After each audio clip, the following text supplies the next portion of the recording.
নবী বলছেন, আল্লাহ আমার উম্মত যদি জাহান্নামে থাকে আমি কিন্তু জান্নাতে যাব না। আল্লাহ বলছেন আপনি না গেলে তো জান্নাত উদ্বোধনই হবে না। এবারে মামলা কি দাঁড়ালো? আল্লাহ পাক বলে যে আমি তাহকামুল হাকিমিন নিজেকে বলেছি, বিচার না করলেও তো জিনিসটা সুন্দর হয় না।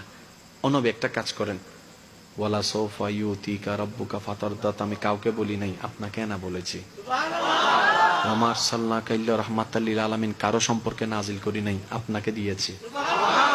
ওয়ালাল আখিরাতু খায়রুল লাকা মিনাল উলা, কাউকে বলি নাই, আপনাকে বলেছি। আর আমি আল্লাহ ভালো করে জানি আপনি হচ্ছেন উম্মতের দরদি নবী।